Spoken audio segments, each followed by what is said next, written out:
அதனுடைய தொடர்ச்சியாக இந்த பிரபஞ்சத்தில் உள்ள பல நிகழ்வுகளை விஞ்ஞானிகள் ஆய்வு செய்து சென்ற நூற்றாண்டிலே ஒரு 50 ஆண்டுகளுக்கு முன்னால், 100 ஆண்டுகளுக்கு முன்னால், ஒரு 10 ஆண்டுகளுக்கு முன்னால் கண்டுபிடித்து உலகத்திற்கு சொல்லி இருக்கிறார்கள்.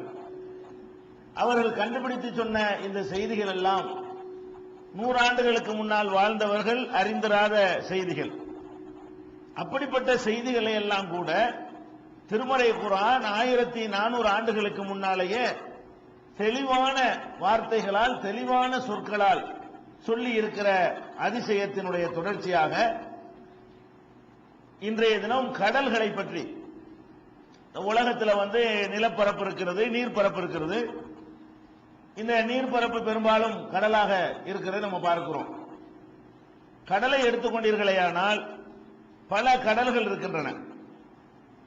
அட்லாண்டிக் கடல் இருக்கிறது, இந்து மகா சமுத்திரம் இருக்கிறது, மத்திய தரைக்கடல் இருக்கிறது, இப்படி சாக்கடல் இருக்கிறது.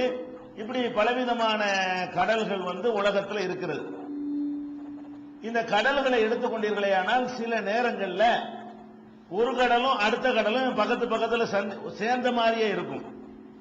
சில கடல்கள் தனியாக நிலப்பரப்பினால் பிரிக்கப்பட்டு அது ஒரு கடல் இது ஒரு கடல் என்று சொல்ற அளவுக்கு பிரிக்கப்பட்டும் இருக்கிறது.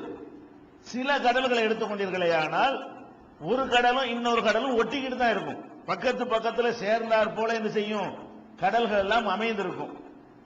இப்ப 2 கடல் சேர்ந்து இருக்கிறத பிரிக்க இயலுமா? ஒரு குளம் இருக்குது, அது 2 தண்ணி எல்லாம் ஒன்னா சேர்ந்து இருக்கிறது. மழை தண்ணி, வாய்க்கால் வழியாக வரக்கூடிய தண்ணி, ஆத்து தண்ணி எல்லாம் சேர்ந்து ஒரு பெரிய ஊரணி, ஏரி, கண்மாய் இருக்கிறது. அதுல உள்ளது 2ஆ பிரிக்க இயலுமா?